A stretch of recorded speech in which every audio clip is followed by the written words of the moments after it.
Yeah,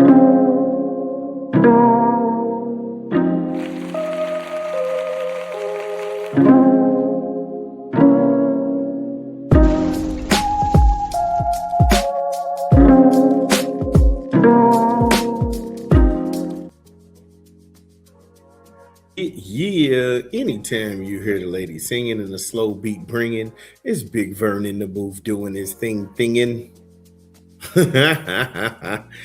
We had a great show lined up for you today. We talked some Vikings football. Is JJ McCarthy a bust? Yep, it's safe to say that this is his third year in the league, and he hasn't done anything since he got drafted in 2024. He's gotten hurt, he's played a handful of games. Meanwhile, his contemporaries, who was drafted that same year, have been to the playoffs, and even one has been to the big dance in the Super Bowl show. And most of these guys have already won their conference as well. So make sure you go ahead and check that one out.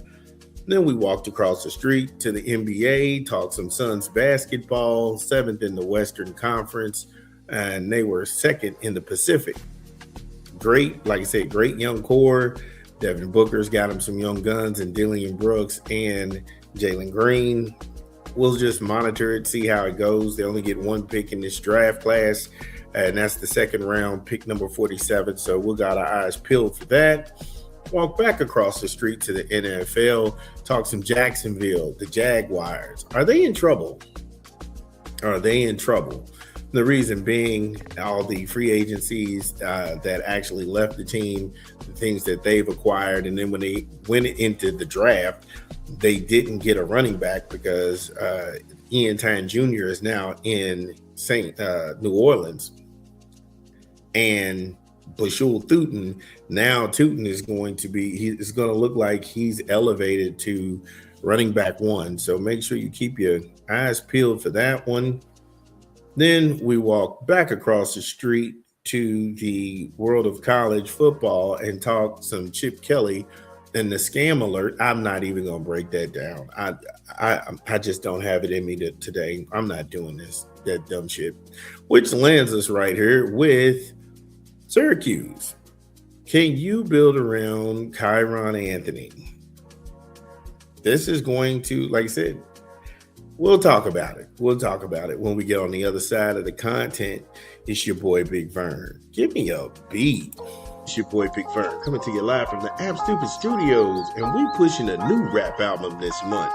Snoop Dogg, 10 till midnight, in stores now. Get it where you legally consume music, whether it be Apple Music, Google Play, or Spotify. My personal favorites on the track is Steph with Swiss Beats. And the whole cameo loop, oh man, that is ridiculous. Slide off, stop counting my pockets. I like that one. I like that one. Stop counting my pockets. Dog, what up, Joe? With Peasy? Pop my shit, Trinidad James? Oh my goodness. These songs and many more. Yo, Snoop Dogg, 10 till midnight, in stores now.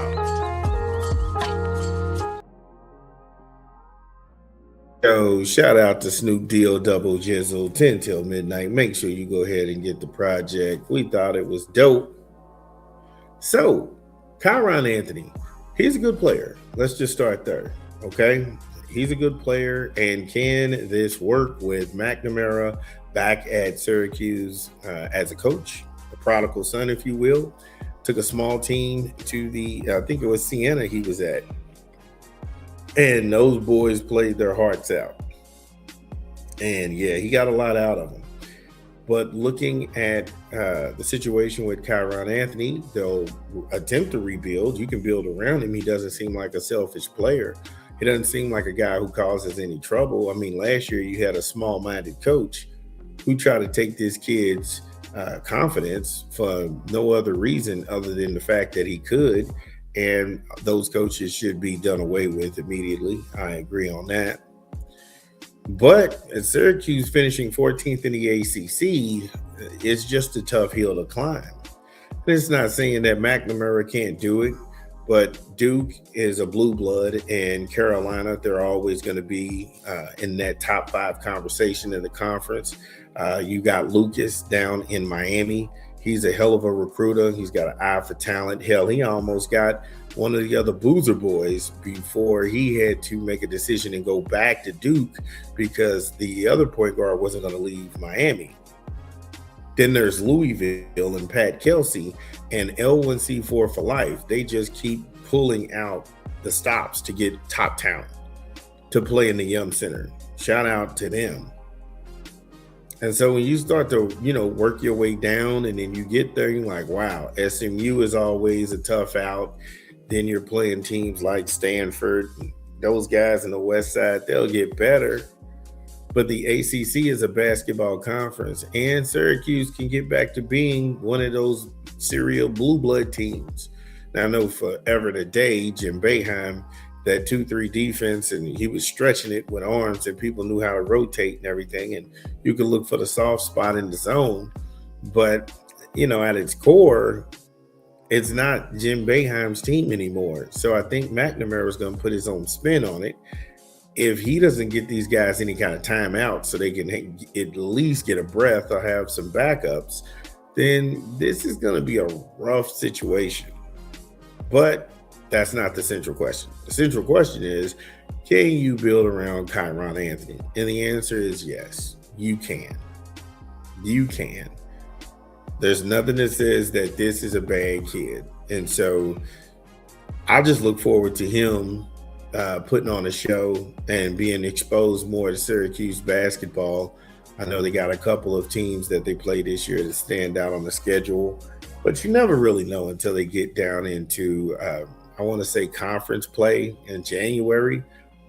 But beforehand, that off schedule, that's what seems to be the, what they say, that's the devil's in the details in the off schedule, because the out of conference games, that gets you prepared for the big test during the regular season. So shout out to them. Shout out to them.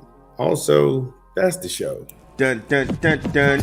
Well, that's the show. Thank you all for joining us. We had a great time. Make sure you smash the like and subscribe button and share the content. This is Big Vern, and we'll see you tomorrow. Peace.